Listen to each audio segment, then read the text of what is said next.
نحمده ونصلي ونسلم على رسوله الكريم اما بعد فاعوذ بالله السميع العليم من الشيطان الرجيم بسم الله الرحمن الرحيم وكونوا مع الصادقين صدق الله العظيم وصدق رسوله النبي الكريم الامين الصلاة والسلام عليك يا سيدي يا رسول الله وعلى آلك وأصحابك يا نبي الله الصلاة والسلام عليك يا سيدي يا خاتم النبيين وعلى آلك وأصحابك يا سيدي يا خاتم المعصومين.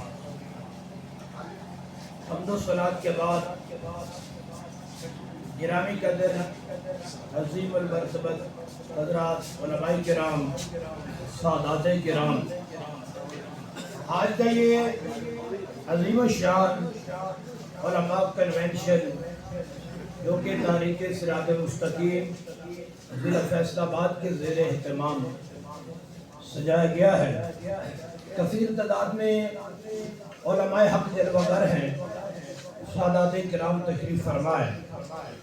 کوئی بندہ ناچیز کو آباد کی زیارت کا موقع مل رہا ہے، دعا کرے اللہ وحدہ لا شریک ہم سب کا آنا اپنی بارگاہ میں قبول فرمائے. گرامی قدر سامعین و ناظرین، آج کا یہ اجتماع بہت ہی اہم اجتماع ہے. کئی پہلو سے دیکھا جائے تو یہ ایک بہت انفرادی حیثیت رکھتا ہے.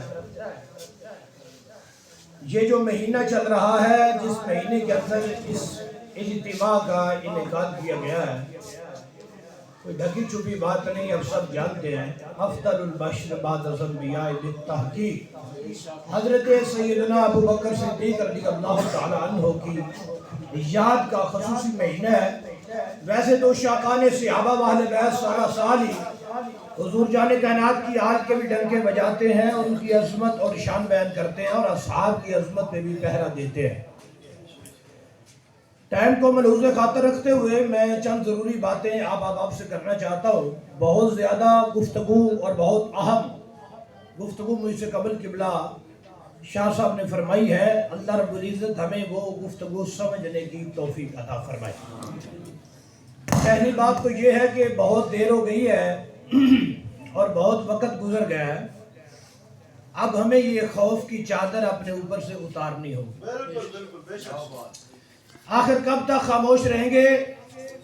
مجھے اور میرے سارے جو دوست ہیں علماء حق ہیں، قبلہ شاہ صاحب جتنے آپ تشریف فرمائے، ہمیں تو اپنے آقا مولا کا وہ فرمان خاموش نہیں ہونے دیتا اور وہ چپ کر کے بیٹھنے نہیں دیتا کہ میرے حضور جان کائنات رحمت عالم صلی اللہ علیہ وسلم نے فرمایا ایک زمانہ آئے گا لوگ میرے صحابہ کے خلاف زبانیں کھولیں گے، میرے صحابہ پہ تان کریں گے، میرے صحابہ کے بارے میں اپنی رائے بیان کریں گے، مختلف طریقوں سے صحابہ کو ٹارگٹ کریں گے. اس وقت میرے دین کے عالم دین کا کام ہے کہ اپنا علم ظاہر کرے اور گستاخوں کا منہ بند کرے. سوال کر سکتے ہیں جلالی صاحب حالات ٹھیک نہیں ہے، لازمی تو نہیں ہے کہ آواز کو بلند کرنا اور حق بیان کرنا. نمازیں تو ہم پڑھا رہے ہیں، ڈیوٹیاں دے رہے ہیں اور ہم تدریس کر رہے ہیں، تو سارے تو اب جلالی صاحب بن نہیں سکتے، جیلوں میں جانا پڑتا ہے اور سارے یہ جھنڈا اٹھا نہیں سکتے، بڑا مشکل ہے. تو اگر نمازیں پڑھاتے ہوں اور یہ جو کام ہے کہ سرعام نکل کے صحابہ کی عظمت پہ پہرا دینا، یہ نہ بھی کریں تو گزارا چل جائے گا. میں نے کہا مجھ سے پوچھنے کی ضرورت نہیں ہے، میرے آقا کا فرمان ہے عالم کا کام ہے علم ظاہر کرے، صحابہ کے گستاخ کا منہ بند کرے. اگر ایسا نہیں عالم دین کرے گا تو لعنت اللہ، اس پہ اللہ کی لعنت ہے، والملائکہ فرشتوں کی لعنت، والناس اجمعین ایسے عالم پہ سارے لوگوں کی لعنت ہے. اور فرمایا قیامت کے دن اس عالم کا نہ کوئی فرض قبول ہے اللہ کی بارگاہ میں، نہ کوئی نفل قبول ہے. کون سا عالم دین جو پڑھنے کے بعد تدریس نہیں کرتا؟ فرمایا نہیں، اس کی بات ہی نہیں ہے. جو 5 وقت نماز نہیں پڑھاتا، نہیں اس کی بھی بات نہیں ہے. جو جمعے کا خطبہ نہیں دیتا، اس کی بھی بات نہیں ہے. جو عید کا خطبہ نہیں دیتا، اس کی بھی بات نہیں ہے. کون ہے جس پہ اللہ کی بھی لعنت، فرشتوں کو بھی، سارے لوگوں کی لعنت، اور نہ کوئی نفل قبول نہ کوئی فرض قبول ہے. فرمایا یہ وہ بندہ ہوگا جو سب کچھ پڑھنے کے بعد جب میرے صحابہ پہ لوگ تنقید کریں گے یہ گونگا بن کے بیٹھے گا، بولے گا نہیں، تو اس وقت اس کے اوپر اللہ کی لعنت ہے. اگر ہم 15